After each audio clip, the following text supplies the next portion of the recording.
전도 여행이 있었죠. 지난 우리 앞선 본문을 보면 제자들이 2명씩 짝지어서 전도 여행을 했습니다. 그 결과를 오늘 본문에 읽었지만 밥 먹을 겨를이 없을 정도로 사람들이 찾아왔다고 합니다. 야, 얼마나 그 소문이 대단했던지 제자들이 눈코 뜰 수 없이 바쁘다 그 정도가 아니라 밥 먹을 겨를도 없을 정도로 사람에게 치이는 그런 상황이 벌어졌습니다. 오늘 본문도 이 출애굽 상황을 많이 기억나게 하는 장면들이 나오는데 그것도 마음에 두고 같이 보도록 하겠습니다. 31절에 보니까 예수님께서 제자들에게 이야기하십니다. 한적한 곳에 가서 쉬어라 말씀하십니다. 예수님이 보아도 이게 너무한 거죠. 제자들이 지금 2명씩 짝지어서 전도 여행하고 왔는데 이 녹초가 된 상황인데 사람들이 몰려오니까 밥도 못 먹는 겁니다. 그래서 예수님께서 제자들에게 한적한 곳에 가서 쉬어라. 그런데 여기서 한적한 곳이 그냥 조용한 데 가서 잠깐 쉬어라 그게 아니라 아마도 이 한적한 곳이라고 했을 때 광야로 가라 그 말이었을 겁니다. 제자들이 지금 배 타고 갔거든요. 지금 제자들이 있는 그곳에는 그 어디에도 쉴 곳이 없었다는 겁니다. 그러니까 멀리 광야로 들어가서, 광야라 하면 사람이 없는 곳입니다. 아무도 없는 곳입니다. 차라리 거기 가서 좀 쉬어야지 너 여기 있다가 죽겠다 그겁니다. 그만큼 사람들이 많았다는 것이죠. 33절에 보니까 도보로 그곳에 달려와 그들보다 먼저 갔더라 라고 이야기를 합니다.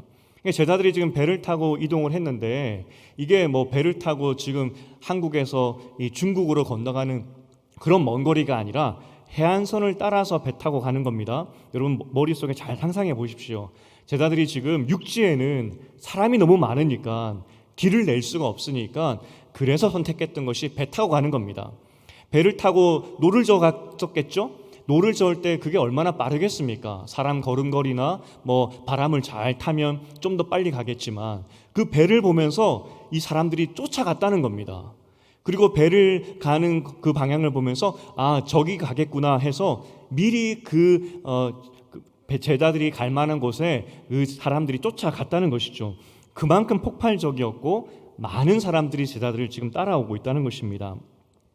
어쨌든 사람들이 지금 호숫가를 따라서 배 따라서 쫓아왔는데 문제는 35절에 날이 저물어 가고 있습니다. 저녁이 되겠죠. 여러분 그럼 지금 저녁이라고 한다면 이 사람들이 배를 쫓아서 따라왔던 그 시간대는 아마도 오후 시간이나 해가 떴을 그 시간 아니겠습니까? 그 갈릴리 그 지역에 엄청 더운 그 시절에 그 사람들이 그 배를 하나 바라보면서 따라온 것을 보면은 이 사람들도 기진맥진했을 것입니다. 하지만 제자들의 기적을 보면서 야 나도 뭔가 일어나면 좋겠다는 마음에서 몇 시간을 쫓아서 그렇게 해안가를 쫓아왔던 것이 이 사람들의 모습이었다는 겁니다. 이 사람들이 얼마나 갈급했는지 이렇게 한번 상상해 봤으면 좋겠습니다. 여러분 어렸을 때 그 소독차 따라가 보시지 아시지 않습니까? 제가 말씀드렸던 것 같은데 소독차를 따라다니다 보면은 이 어느 순간 모르는 아이들이 제 옆에 있고 어느 순간 모르는 동네에 제가 가 있는 것을 발견하게 됩니다. 얼마나 기쁘던지 그 뿌연 소독 여름이 되면은 그 냄새도 아직까지 기억이 나고요. 어쨌든 지금 이 사람들이 정신없이 쫓아갔다는 겁니다. 아는 사람 모르는 사람 뒤섞여서 정신없이 예수님의 제자들을 쫓아갔다. 그 열심과 열정들을 한번 보십시오. 하지만 동시에 기진맥진해서 그 예수님의 제자들을 쫓아갔던 이 사람들을 한번 상상해 보라고요. 34절에 보니까 큰 무리를 보셨다라고 하는데 얼마나 많은 큰 무리일까 싶죠. 식사 인원을 보았을 때 나중에 이제 오병이어 우리가 읽었지만 그 사건 보이지 않습니까? 그 남자만 5천 명이면 대략 그 사람들은 한 2만 명으로 봅니다. 그러니까 한 2만 명의 사람들이 지금 제자들을 정신없이 쫓아왔다는 거죠. 이게 얼마나 큰 숫자인지 감이 잘 안 잡힙니다. 요즘에는 사람이 그렇게 많이 모이기 때문이죠. 예를 든다면 잠실 야구 경기장을 검색해 보니까 한 2만 5천 명 들어간다고 하고요. 또 지금 여름철에 해안가에 사람들이 바글바글 하니까 우리야 뭐 사람이 저렇게 많은 것 흔하겠지만 예수님의 시대에는 인근의 베데스다나 가버나움 인구가 2,000명에서 3,000명밖에 안 됩니다. 여러분 가버나움 그러니까 엄청 큰 동네 같지 않습니까? 큰 동네 맞습니다. 그 당시에는. 하지만 큰 동네이지만 2, 3천 명밖에 되지 않습니다. 그 당시 도시라고 했을 때는 대부분 이 정도 규모들이었습니다. 그러니까 지금하고는 비교가 되지 않죠. 지금 2만 명 하야 뭐 그냥 경기장 한번 들어가는 숫자 생각할지 모르겠지만 그 당시에는 엄청난 사람입니다. 생전에 한 번도 2만 명이 모인 것을 본 적이 없는 사람도 있을 수 있다는 것이죠. 그래서 예수님을 따르는 사람 중에서 과격 분자들이 있었습니다. 과격 당원이라 그러죠. 이 사람들은 이렇게 힘을 길러서 로마에 대항하자, 총칼을 들고 싸우자, 그 사람들 아니겠습니까? 사실 과격 분자들이 예수님 옆에 올만도 했었습니다. 왜냐하면 한 번도 2만 명이 이렇게 모인 적이 없었거든요. 그 2만 명을 보면서 이야, 저 예수가 한번 일어나서 전쟁하자 그러면 로마들 이길 것 같은 그런 마음들이 일어났기 때문에 예수님의 주변에는 과격 분자들도 많이 있을 수밖에 없었다는 겁니다. 그러니까 여러분, 2만 명이 대단한 겁니다. 그냥 숫자가 아니라는 것이죠. 그런데 그 2만 명을 보면서 예수님이 느꼈던 감정이 있었습니다. 목자 없는 양 같음으로 인하여 불쌍히 여기사 이에 여러 가지로 가르치셨다라고 이야기를 합니다. 진짜 이 예수님의 눈에는 목자 없이 이 따라온 2만 명 그 사람들이 보였다는 겁니다. 실제 그렇지 않습니까?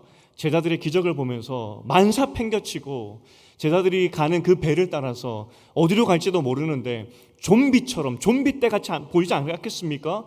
여러분, 제자 입장에서 배를 타고 쉬러 가는데 강가를 봤더니 이 해변가를 봤더니 2만 명이 따라오고 있는 겁니다. 좀비처럼 보이지 않았겠습니까? 예수님의 눈에도 너무 불쌍했다는 겁니다. 그래서 여러 가지로 가르치셨다고 말씀하시는데 뭘 가르치셨겠습니까? 아마도 이스라엘 역사를 알려주시면서 너희가 지금 목자 없는 양같이 살고 있는데 사실 이스라엘 역사 가운데 한 번도 하나님이 목자 없는 양같이 너희를 버려둔 적이 없다라고 말씀하셨을 것이고, 그래서 하나님께서 너희를 포기하지 않으시고 내 새로운 목자 예수를 보냈다, 뭐 그런 메시지 아니었겠습니까? 어떤 예수님께서 그들을 불쌍히 여기시면서 2만 명의 사람들에게 하나님에 대해서 또 새로운 시작에 대해서 말씀을 해주셨습니다. 예수님께서 정신없이 그렇게 말씀을 해주시고 있었는데 문제는 날이 저물어 갔다 이야기를 하죠. 이 제자들이 걱정이 들었습니다. 이 아무도 없는 이 지금 2만 명을 보니까 정신없이 쫓아왔는데 보니까 한두 개 도시가 아니라 수십 개 수백 개 도시 사람들이 지금 섞여 있는데 가버나움 인구가 몇 명이라 그랬죠? 2, 3천 명. 그러니까 주변에 인근에 있는 온 동네 온 나라 사람들이 다 모여 있는 겁니다. 지금 소독차 따라오듯이 와보니까 여기네 하는 사람도 있었을 것이라는 거죠. 지금처럼 조명이 잘 돼 있어서 밤에 조명 켜고 그리고 마이크 잡고 자 이제 날이 저물렀으니까 저녁 집회합시다, 그런 게 되는 시대가 아니었다는 겁니다. 아마 집에서는 지금 오늘 보니까 어린아이도 있었던 것 같은데 집에서는 난리 났을 겁니다. 우리 아이가 저 예수 제자를 따라갔는데 어디 갔는지 모르겠다고 집에서 부르는 엄마 아빠가 있었을 것이고, 또 지금 저녁이 되었습니다. 지금이라도 집에 빨리 보내야 됩니다. 왜냐하면 밤이 되면 산적이 있었던 시대였기 때문에 위험하죠. 고향으로 돌아가는 동안에 어떤 일이 일어날지 모릅니다. 제자들 입장에서 빨리 집에 보내야 됩니다. 큰일 납니다. 아이들도 있고 지금 밤이 더 깊어지면 산적 때에 이 습격을 받을 수도 있습니다. 빨리 보내야 됩니다. 그런 의미 아니었겠습니까? 그때 예수님께서 말씀하시기를 너희가 먹을 것을 주라고 말씀하십니다. 이 정말 특이한 명령인데 제자들로 하여금 지금 이 문제를 해결하라 말씀하고 있는 것이죠. 지금 예수님께 다른 방법이 없어 보이니 빨리 집에 보내는 게 좋겠습니다 라고 말했는데 예수님께서 그들에게 지금 날도 저물었고 저 사람들 배가 고프니까 빨리 밥을 주라, 네가 먹을 것을 줘라, 그렇게 말씀하고 있다는 겁니다. 제자들이 황당해서 200데나리온 돈이라고 이야기했는데 8달 월급을 이야기하고 있습니다. 그러니까 큰 돈이 들어서 겨우 이 떡을 살 수 있는 정도인데, 다른 복음서들의 이야기를 쭉 살펴보면은 이 동네 이 인근에서 2만 명을 먹일 수 있는 그런 어떤 그 방앗간이 있는 것도 아니고 불가능합니다. 그것을 제자들이 예수님께 보고했다는 겁니다. 여기서 우리가 생각나는 한 장면이 있죠. 출애굽 때 고기를 하나님께 요청했던, 모세에게 요청했던 고기를 달라고 불평하는 그 백성이 있었죠. 그때 모세가 얼마나 답답했겠습니까? 민수기 11장 13절 22절에 모세가 이렇게 이야기를 합니다. 쉬운 말로 이 모든 백성이 먹을 고기를 내가 어디서 구해야 할 수 있겠습니까? 그들은 지금 울면서 고기를 달라고 아우성치고 있습니다. 그렇게 하려면 우리가 가지고 있는 양떼와 소떼를 다 잡고 바다의 모든 고기를 잡아도 부족할 것입니다. 그게 모세의 이야기였습니다. 백성들이 고기 달라고 할 때 모세가 어떻게 200만 명을 먹일 수 있냐고, 우리가 지금 가축으로 가지고 있는 거 다 잡아먹어도 모자라다고. 이 모세 입장에서 굉장히 답답하죠. 예수님의 분명한 메시지는 뭐냐면 너희 안에 답이 있다는 겁니다. 제자들에게 너희가 먹을 것을 갖다 주라고 하는데 제자들이 아무리 상식적으로 생각을 해봐도 2만 명을 먹일 수가 없는 겁니다. 돈도 없고 방앗간도 없고. 제자들이 황당한 것이죠. 예수님께서 이에 해결책을 하나 주시는데 38절입니다. 너희에게 떡 몇 개가 있는지 가서 보라고 이야기하죠. 너희에게 떡이 몇 개가 있는지 한번 찾아보라는 겁니다. 도시락을 찾아보라는 것이겠죠. 어떤 사람들은 이야기를 합니다. 실제로 이 시대에 대부분의 사람들이 집을 나올 때 도시락을 싸가지고 나온다, 그렇게 이야기하는 사람도 있었습니다. 근데 여러분, 소독차 따라갈 때 도시락 싸가지고 가나요? 그냥 기뻐 따라가는 것이지. 그리고 이 당시에 이 사람들이 얼마나 가난했냐면 28%는 생존을 걱정해야 되는 사람들이었습니다. 28%가 생존을 걱정했다는 말이 무슨 말이냐면 하루에 한 끼도 먹기 힘든 사람이었다는 겁니다. 그리고 40%는 정말 이 사람들 역시 한 끼 정도밖에 못 먹는 사람들이었다는 겁니다. 그러니까 인구의 70%가 한 끼를 먹던지 아니면 못 먹던지 매일이 보릿고개였던 사람들이 그 당시 사람들이었습니다. 그런데 그 사람들이 무슨 도시락을 싸올 수 있겠습니까? 오늘 먹을 것도 없는 사람이 28%인데. 문자 그대로 예수님 말씀대로 그들은 목자 없는 양이었습니다. 아무 생각 없이 제자들의 기적을 보면서 나도 저 은혜 받아야 되겠다고, 나도 저 은혜 한번 받아야 살겠다고 정말 정신없이 좀비처럼 따라왔던 사람들이 2만 명의 사람이었고, 그러니 몰골이 어떻겠습니까? 영양 상태는 어떻겠습니까? 70%가 한 끼 먹던지 한 끼도 못 먹는 사람들이었는데 어떤 행색을 가지고 있겠습니까? 찾아보니까 오늘 떡 5개와 물고기 2마리를 가진 아이를 찾게 됩니다. 어쩌면 이 아이는 부잣집 아이일 수도 있습니다. 그러니까 엄마가 물고기와 이 보리떡을 챙겨주지 않았겠습니까? 탈탈 털어도 2만 명 중에서 도시락 하나 싸온 사람이 아무도 없었다는 겁니다. 이게 그 당시 사람들의 모습이었다는 겁니다. 여러분, 이게 상상이 됩니까? 제가 좀 과격한 말로 이렇게 표현하겠습니다. 정말 개털 같은 사람이었습니다. 뭐 이런 표현하지 않습니까? 아무것도 없는 사람에게 개털이네, 그렇게 표현하지 않습니까? 정말 2만 명이 아무것도 없는 사람들이었다는 겁니다. 도시락 하나 없는. 그래서 하나님 눈에, 예수님의 눈에 목자 없는 양 같다, 그 말이 딱 들어맞는 그런 사람들이었다는 것이죠. 사람들에게도 아무 것을 요구할 수 없는 정말 개털 같은 사람들이었고, 제자들도 눈 씻고 쳐다봐도 돈도 없고 주변에 방앗간도 없고 아무 해결책이 없는 상태가 지금 이 상황이었다는 겁니다. 이제 예수님께서 이 상황을 해결하셔야 되겠죠. 예수님께서 이제 나서십니다. 39절에 보니까 푸른 잔디 위에 앉게 하시죠. 여튼 떡은 없지만 앉아라, 그렇게 말씀하십니다. 그런데 앉을 때 50명씩 혹은 100명씩 무리지어서 아마 동그랗게 앉게 하셨겠죠. 그리고 41절에 보니까 물고기와 떡을 가져가지고 축사를 하십니다. 기도를 하신 것이죠. 그리고 42절에 보니까 그걸로 2만 명이 배불리 먹었다 말씀하십니다. 그리고 43절에 12바구니에 남은 것을 거두었다는 겁니다. 아니, 그런 기적이 어디 있겠습니까? 44절에 이것을 먹고 배부른 사람들이 자그만치 2만 명이었다 말씀하고 있는 겁니다. 그 당시 도시들이 2,000명, 3,000명밖에 안 되는 그런 시대였는데 도시 10개 되는 사람들이 다 배불리 먹은 것과 똑같은 것이니 이런 기적이 세상에 어디 있겠습니까? 지금 이 기적이 어디에서 일어났는지 논란이 많습니다. 제가 설교 전까지 계속 찾아봤는데 아직까지 명확하게 밝혀진 것은 없습니다. 근데 어떤 학자들 중에서는 이방인 동네와 가까운 지역이었을 수도 있겠다라고 이야기를 하죠. 정말 이방인 지역과 가까이에서 이 기적이 일어났다면 이방인 동네 사람들도 와서 같이 먹은 겁니다. 그러니까 온 동네 사람들이, 온 도시 사람들이 이 떡을 먹고 함께 기뻐했던 것이 오늘 기적의 결과의 내용이라는 겁니다. 오늘 다시 한번 출애굽의 모습이 보인다고 말씀드렸습니다.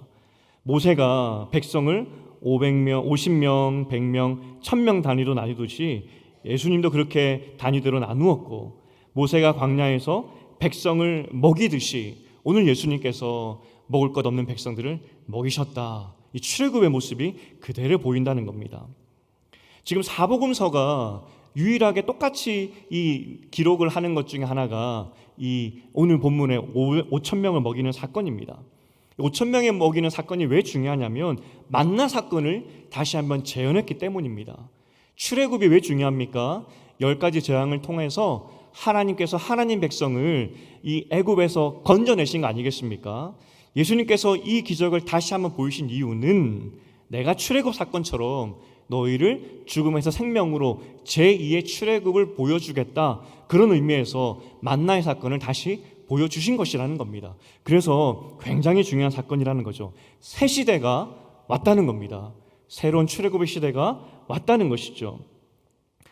땅의 방법으로는 해결할 수 없었는데, 모든 사람들이 땅만 보고 있었는데 하나님께서 하늘 문을 여시고 하늘을 찢으시고 성령을 내려보내주셔서 새로운 시대, 새로운 제2의 출애굽을 시작하셨다는 그 사실을 오늘 만나 사건을 다시 한번 재현해 보여주시면서 백성들에게 보여주셨다는 겁니다. 사실 이 사건에 대해서 우리는 굉장히 잘 알고 있습니다. 예수님께서 이 제2의 만나 사건을 보여주시면서 이 거짓골 하고 있는 백성들을 다 먹이셨다는 것 우리 너무나 잘 알고 있습니다. 그리고 이 만나를 먹이시듯이 5,000명을 먹이시듯이 예수님께서 우리와 함께 하시면서 지금도 인생길 가운데 먹을 것도 주시고 부족함 없이 인도하신다는 것 다 알고 있습니다. 하지만 여러분, 정말 오늘 만나의 기적, 새롭게 일어난 이 만나의 기적을 매일매일 누리고 계십니까? 하늘 문을 여시고 이 우리에게 하늘에서 내려주시는, 땅의 방법이 아니라 하늘에서 내려주시는 하나님의 구원을 매일매일 경험하고 있냐고 저는 이 시간 여러분에게 물어보는 겁니다. 정말 그렇게 살고 계십니까? 오늘 제자들이 이 기적을 봤습니다. 그런데 결론이 어떻게 되냐면 우리가 다음 시간에 보겠지만 52절입니다. 제자들이 어떻게 반응을 했냐면 이는 그들이 그 떡 떼시던 일을 깨닫지 못하고 도리어 그 마음이 둔하여졌음이러라 라고 이야기합니다. 제2의 출애굽을 봤습니다. 만나와 같은 놀라운 사건을 봤습니다. 그런데도 제자들의 마음이 둔하여져서, 제자들의 마음이 그것을 믿지 못하여서 예수님을 여전히 의심하고 있더라, 그렇게 이야기하고 있다는 겁니다. 여러분, 왜 제자들이 의심할 수밖에 없었을까라는 것을 먼저 보기 전에 이 제자들이 경험했던 기적을 다시 한번 봤으면 좋겠습니다. 얼마나 놀라운 기적인지 같이 한번 상상해 보면서 기적을 좀 살펴봤으면 좋겠다는 겁니다. 저는 이 5,000명 먹이신 기적을 설명할 때마다 흥분됩니다. 왜냐하면 진짜 놀라운 기적이거든요. 자, 한번 잘 상상해 보겠습니다. 제자들이 얼마나 큰 것을 경험했는지 한번 상상해 보겠습니다. 2만 명이 모였는데 이제 50명씩 원을 둘러서 앉습니다. 100명씩. 그러니까 여러분들이 이렇게 한 2개 정도 원을 그릴 수 있겠죠? 이렇게 그려서 앉게 됩니다. 이렇게 앉았는데 예수님께서 먼저 12명을 부르십니다. 그리고 떡을 놓고 축사하십니다. 제자들이 어디서 구해왔는지 모르겠지만 각자 하나씩 빈 바구니를 가져왔겠죠. 예수님께서 그 빈 바구니 12개에다가 떡을 이렇게 떼주셨습니다. 물고기를 주셨습니다. 제자들이 1차로 봤습니다. 분명히 예수님께 드린 것은 물고기 2개, 보리떡 5개인데 우리에게 다 똑같이 나눠주셨네? 와, 놀랍다 했을 겁니다. 이제 그걸 가지고 이제 2만 명에게 가야 됩니다. 지금 100명씩 앉았다 생각해보면 대략 원이 몇 개겠습니까? 2만 명이 100개 원을 만들면 대략 한 200개 원 되겠죠, 그죠? 200개 원이면은 12명이서 몇 개 원을 감당하면서 나누셔야 되겠습니까? 대충 계산을 해보면은 한 18개 정도 되지 않을까요? 18개 원을 가서 제가 나눠줘야 됩니다. 근데 18개 원에 지금 몇 명이 앉아있다 그랬죠? 한 100명씩 앉아있는 겁니다. 그러면 차례차례 줘야 되지 않겠습니까? 한 5초씩 걸린다 생각해 보겠습니다. 100명이 앉아있는데 제가 한 명에게 떡을 줄 때 5초가 걸린다 생각해 보겠습니다. 5초 동안 18개 원을 다 나눠줄 때 시간이 얼마나 걸리겠습니까? 2시간 한 반이 걸립니다. 최소한 2시간 반이 걸립니다. 예수님께 떡 광주를 받았습니다. 그걸 가지고 이제 원에 가서 백성들에게 나눠주는데 2시간 반 동안 나눠줘야 됩니다. 아니 분명히 나는 5개 하고 물고기 2개밖에 예수님께 드린 적이 없는데 그걸 또 나에게 나눠주셨고, 그걸 가지고 이 원에 찾아가서 나눠주고 있는데 떡이 줄어들지가 않는 겁니다. 퍼내도 계속 나오는 겁니다. 여러분, 그것을 바라보는 이 백성들 입장에서 한번 상상해 보겠습니다. 이 원이 굉장히 많으니까 어떤 사람은 2시간 반을 기다려야지 받는 사람도 있었을 겁니다. 그죠? 그런데 2시간 반 동안 기다리는 동안에 우리 원이 오는 순서가 오기까지 쭉 지켜보니까 옆쪽 원을 보니까 거기 있는 사람들이 환호성을 지르는 겁니다. 와 하면서 뭔가 봤더니 아니 제자들이 계속 나눠주는데 어찌된 용문인지 모르겠는데 떡이 계속 나오는 겁니다. 물고기가 계속 나오는 겁니다. 드디어 내 차례가 되었습니다. 진짜 그런 일이 일어날까 했는데 정말로 제자들이 분명히 조그마한 바구니인데 거기서 떡과 물고기를 내가 원하는 만큼 주는 겁니다. 와, 놀라지 않았겠습니까? 아마 2시간 반 동안 거기 광야는, 거기 풀밭은 아마 그 환호성으로 가득 찼지 않겠습니까? 그리고 제자들 입장에서 보십시오. 2시간 반 동안이나 이 수고하여서 기진맥진하여 녹초가 된 제자들이었지만 그 손에서 기적이 일어나는 것을 보면서 얼마나 기뻤겠습니까? 내 손에서 계속해서 끊이지 않는 그 떡과 물고기를 보면서 얼마나 놀랐겠습니까? 제가 이 시골 이야기를 가끔 해드리고 있는데 저는 외가 때 기억이 참 많습니다. 좋았던 기억들. 그리고 외할머니가 이제 첫째 외손주라고 저를 참 좋아해 사랑해 주셔서 그런 것 같습니다. 정말 저는 아직까지 어렴풋이 기억이 나요. 할머니도 종종 말씀하셨다고 하는데 고구마 밭에서 어렸을 때 제가 고구마 밭에 가면은 그렇게 고구마 순을 자꾸 뽑았습니다. 왜냐하면 고구마 줄기를 자꾸 뽑으면 그 안에 뭐가 딸려 나오죠? 고구마들이 딸려 나오는 겁니다. 얼마나 신기했던지. 땅을 파면 고구마가 나오는 게 너무 신기해서 막 잡아당겼던 기억이 나요. 그럼 할머니가 옆에서 고구마가 익지도 않았는데 왜 그렇게 잡아당기냐라고 하는데 저는 정말 기뻤던, 그 부산에 돌아오면은 우리 외할머니 집은 부자라고 맨날 자랑했던 기억이 나요. 땅콩도 기억이 납니다. 땅콩이 특히 조그마한 건데 뽑으면은 주렁주렁 땅콩이 열려 있는데 아직까지 그 향긋한 냄새가 기억이 납니다. 아마 제자들이 경험했던 그런 기적은 그것과 비교가 할 수 없을 것 같았습니다. 그죠? 그들이 그렇게 나눠주는데, 계속 퍼주는데 아마 이런 생각이 들었을 겁니다. 정말 우리 하나님의 나라는 부자구나. 이렇게 퍼주는데도 그치지 않구나. 그런 기적을 경험했던 것이 제자들이었다는 겁니다. 그런데 너무나 안타깝게도 바로 같은 장에서 52절에 가보니까 그 사건을 잊어버렸더라. 그렇게 이야기합니다. 정말 한순간에 하나님의 은혜를 잊어버리고